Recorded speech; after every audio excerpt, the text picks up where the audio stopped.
Monsieur Lengankoy, merci d'avoir accepté de répondre à nos questions. Bonjour. Oui, bonjour.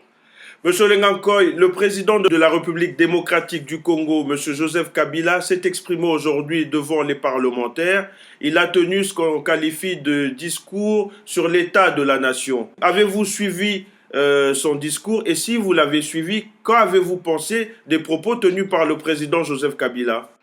Vous savez, personnellement, j'ai vraiment une forte expérience de discours politique. Mais ce que je dois vous dire, ça, c'est vraiment un discours. Il faut dire que la partie bilan, oui, c'est un discours d'un chef de l'État qui est tenté de redresser son bilan. Et vous savez, dans ça, il y a ce qui va, ce qui ne va pas. Mais la partie qui est proprement dite, en rapport avec la vie de la nation actuellement, ce qui est même le sujet d'actualité au niveau du respect de la Constitution, au niveau du dialogue intercongolais et entre Congolais, au niveau de tout ça là, je vais vous dire sincèrement, c'est un discours qui n'a rien à voir avec une adresse d'un chef de l'État. Parce que vous savez, un chef de l'État ne fait pas une déclaration de guerre. Un chef de l'État appelle à l'apaisement. Un chef de l'État donne des grandes lignes d'orientation.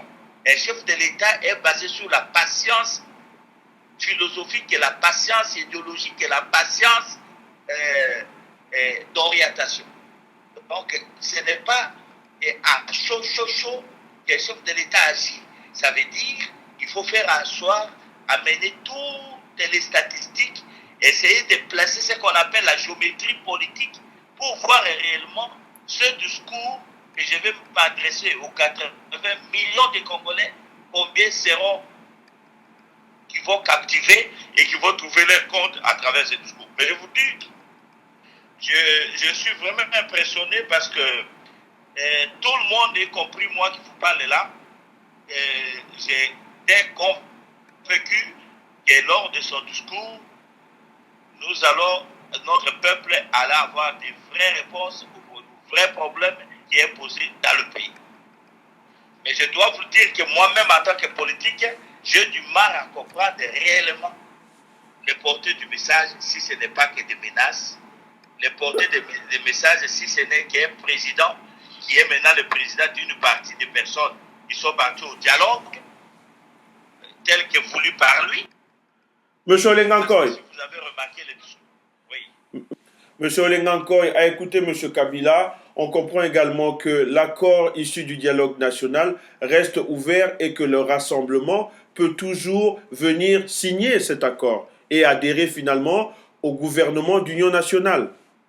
Je crois qu'il faut bien lire les textes. Moi, je n'ai pas les textes avec moi, mais je dois vous dire que le président de la République a demandé aux membres du rassemblement d'adhérer à l'accord de cité de l'OIA. Vous comprenez? Et vous savez que démographiquement, sociologiquement, politiquement, les rassemblements avec toutes autres forces qui sont en dehors de cet accord sont d'une majorité la plus écrasante sur l'ensemble des convictions politiques du pays. Mais de demander d'aller adhérer dans un accord fait par une minorité politique. Moi, je crois qu'il y a un problème. Il y a aussi une procédure d'élégance politique. La procédure d'élégance politique, comment on peut demander aux acteurs politiques et des plus hauts rangs d'aller adhérer sur quelque chose qui a été fait dans les conditions auxquelles vous pensez. Moi, je pense que le président de la République devrait laisser l'ouverture aux prêtres catholiques, aux épiscopats catholiques, à qui il a donné la charge de donner la chance au pays pour continuer leur beaux offices. Et je pense fondamentalement que par là, nous allions trouver des solutions qui devraient être des solutions respectables par l'Assemblée de notre peuple, dont notamment le respect de notre Constitution et l'opportunité de voir des voies et moyens sans violer la Constitution pour surmonter la douane défi qui nous est dirigée devant nous. Là, on aurait donné une réponse au monde. Ensemble, nous pouvons faire quelque chose pour le Congo. Ensemble, nous pouvons relever les défis que personne ne croyait. Ensemble, nous allons faire une marche vers la paix, vers la concorde, vers l'unité nationale. C'est toujours ensemble que nous allons embrasser la démocratie et aussi les progrès. Moi, je pense que c'était un grand rendez-vous. C'est vraiment un grand rendez-vous. Vous savez, lui-même a fait son bilan de 15 ans au pouvoir. Vous savez que lors d'un bilan de 15 ans, il faut entourer ça avec beaucoup de sérieux et beaucoup d'apaisement. Vous comprenez? Et je crois que jusqu'au mois de décembre, le 19 décembre, Joseph Kabila est le président de la République. Et ceux qui sont partis au Kachati dans leur dialogue, et ceux qui ne sont pas partis. Il est le président de l'Assemblée des Congolais jusqu'au le 19 décembre. Donc, à ce titre, il doit rassurer à l'Assemblée des Congolais sur la marche qu'on doit suivre aujourd'hui. Alors, aujourd'hui, là, moi, je ne sais pas quelle est la lecture, comme je viens de vous le dire. Je n'ai pas personnellement encore eu tous les éléments de ce discours-là, mais d'après ce qu'on vient de me donner, j'ai vraiment du réserve pour l'avenir du Congo. Mais, Monsieur Joseph Olenga Koy, au début de notre entretien, vous aviez parlé de l'absence de propos d'actualité et surtout de l'avenir de Joseph Kabila. Mais pourtant, à la fin de son discours, il a parlé de son avenir et il a rappelé que la constitution de la République démocratique du Congo régissait l'avenir de l'exécutif et que la constitution ne serait pas violée. Qu'en pensez-vous? Bon, écoute, moi, je crois que ça, ce sont des propos que vous êtes en train de me les dire, mais moi, celles qu'on m'a appelées pour me donner comme éléments ne sont pas les mêmes. Mais c'est que je dois vous dire, en fait, la Constitution, si la Constitution a défini, tel que vous venez de me le dire, selon ses propos, a défini clairement l'avenir de notre pays, ce qui est vrai. Alors, pourquoi nous en sommes là où nous sommes alors, à ce cas-là? Pourquoi il n'y a pas eu le respect de la Constitution? Pourquoi on n'a pas respecté la date des élections? Pourquoi?